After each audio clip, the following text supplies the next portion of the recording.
edit. This is hilarious, and I wanted Thanks. to know the evolution of it because I want to know from you why you think people are so drawn to zombies and vampires. Like, what is it about them that, they just hit the mark? There's a lot of internal drama, I think, with vampires. They're at once they're immortal but very vulnerable. There's even sunbathing would kill them. Yeah. So they're always at risk, but if they're careful, they can live for a long time and see a lot of history, and I think that's appealing to people. People often think about what decade they would like to have lived through in history, and vampires get to try all of them. So I think that's appealing. Obviously, powers, people, and Light diet, just blood, really. That's all they kind of need. Yeah, simple. I think it would probably get quite dull, the diet of blood. If you've ever cut yourself, you've probably gone like that, and you wouldn't just want that. Yeah, like how could you spice that up a little and make it a little bit more spices. I guess spices. There you go. Paprika, sometimes. Paprika would be the best. Rosemary, nice. maybe? Yeah. A little thyme. Also, you could probably feed your human victims a particular diet to prepare them. Little and get tastier. their blood. Get like a sugary dessert one, feed them on donuts. The possibilities are endless here. Yeah. And I love the fact that we see these guys. I mean, here we are, these three best buds, these vampires living in this shared house together. And really, we're just following the mundane things that they do. I never would think of that. Like, seriously, why wouldn't a vampire do his laundry?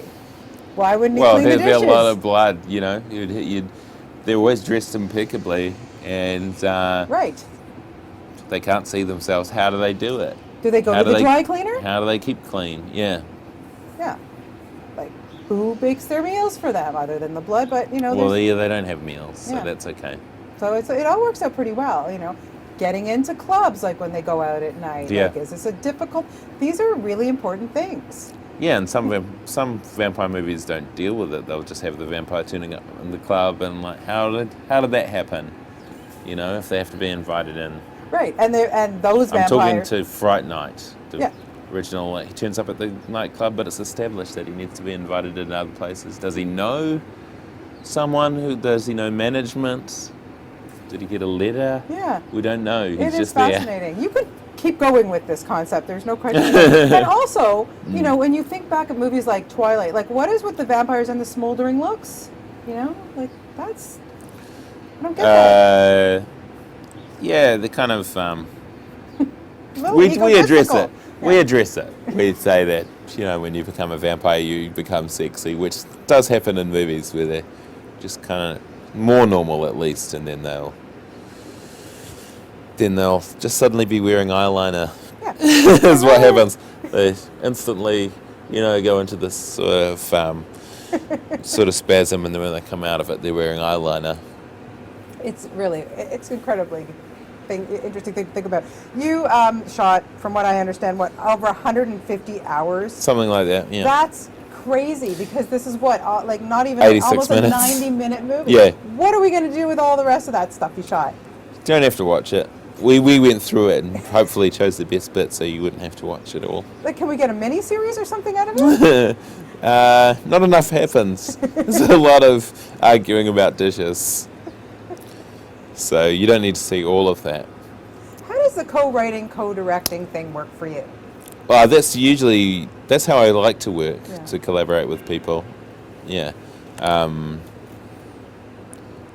Depends, it's different with different people. Sometimes I'm the one,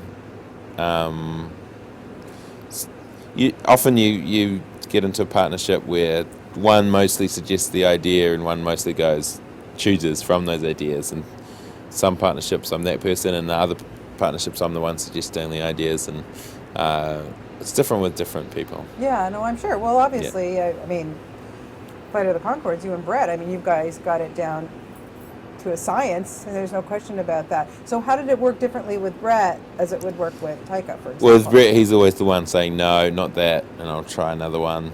No. So often that's our dynamic. And then with Taika, I'm the guy going, no, not that, it's too crazy.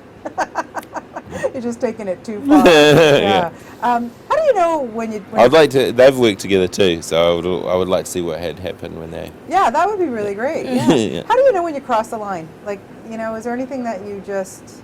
You do something and you're like, nah, we can't do that, or do you care? Just well, there's so many people involved. You know, you have editors and actors and producers, so you get other people will tell you as well what they think. Often, if people don't think it works and you think it works, that becomes a challenge to get it in, so to prove you're right, and then you're not always right.